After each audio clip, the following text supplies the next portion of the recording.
काहे को चिंता धारण करते हो? सिद्धांत सुनते हो फिर भी चिंता धारण करते हो। जब हमने अपना घर नामे कर दिया किसी के, तो उसमें छिपकली टहले, उसमें जाला हो, उसमें बिच्छू रहे, सांप रहे, आप जानो महाराज, आपके नाम कर दिया। वृंदावन की भूमि में बैठे हो, भगवत मार्ग शरणागति से होता है, शरणागति की जिम्मेवारी प्रभु की होती है, तो काहे को बोझा लादे जिम्मेवारी का? दे दो प्रभु के नाम। आप नाम जप करो और उनकी तरफ देखो। देखो नाथ, ये मकान आपका है, ये हृदय आपका है, ये जीवन आपका है। यदि इसमें काम है तो आप निकालो, मेरे बस की बात नहीं। और इसमें प्रेम है तो आपका रखा हुआ, इसमें मेरे गर्व का विषय नहीं। ये मस्ती का जीवन, अलमस्ती आ जाएगी, मस्त राम बन जाओगे, वास्तविक फकीरी आ जाएगी गृहस्थ में होते हुए। फिक्र फार फकनी करे ताको नाम फकीर, कोई फिक्र ही नहीं रह गई। क्यों? हमने अपने आप को प्रभु को दे दिया। सदैव नाम जप करो, हर स्थिति में देखते रहो प्रभु की तरफ। ये जो मलिनता है ये मुझे परास्त नहीं कर सकती, क्योंकि ये हृदय प्रभु को दे दिया, तो आपको भगवत प्राप्ति होगी। राहत न प्रभु चित चूक किए की, करत सुरत सहबार है। ये हम आपसे सच्ची बात कहते हैं, हमारे आपके किए कुछ नहीं होगा। आखिरी परिणाम तो उनकी कृपा से आता है। आखिरी परिणाम हमको क्या करना है? बार बार यही स्मरण करना है कि हमने सब कुछ प्रभु के नामे कर दिया अपना।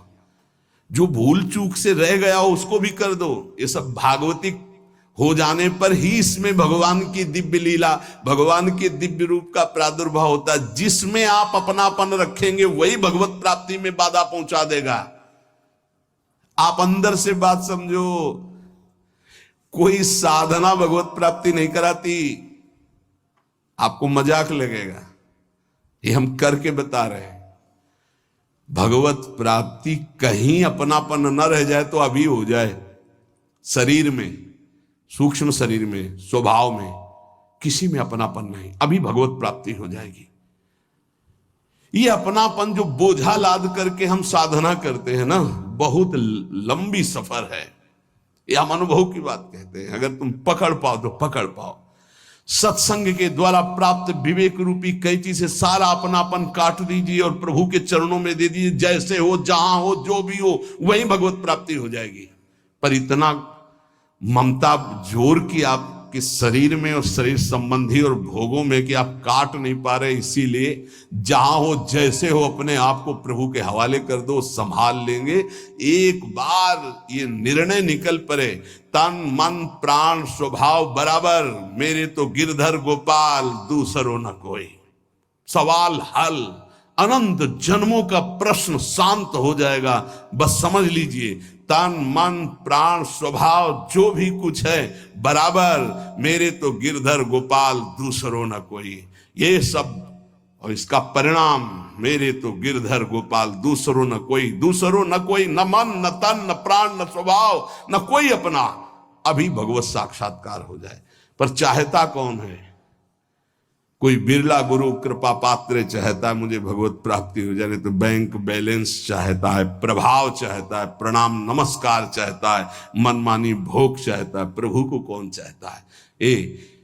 ये जन्म प्रभु के लिए दे दो, फिर देखना निहाल हो जाओगे, परमानंद में मस्त हो जाओगे। यही परमानंद का मार्ग है।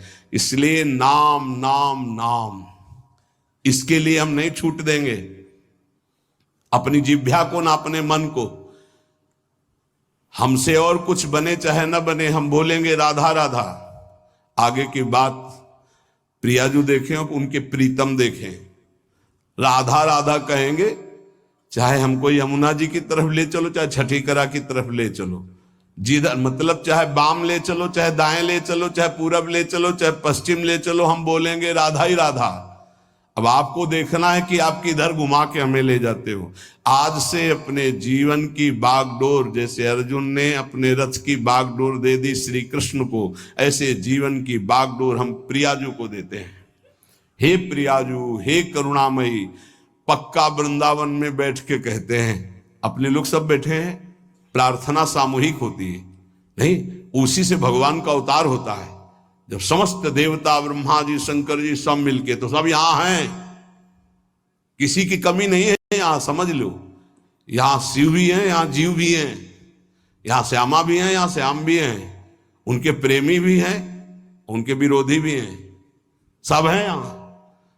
सभा तभी पूर्ण होती है, बगीचा तभी पूर्ण माना जाता है कि ये ना कहा जाए कि इसमें ये नहीं है। नहीं, बबूल भी है, गुलाब भी है, नाना प्रकार के सुगंधित फूल खिले हुए उनकी बगिया है।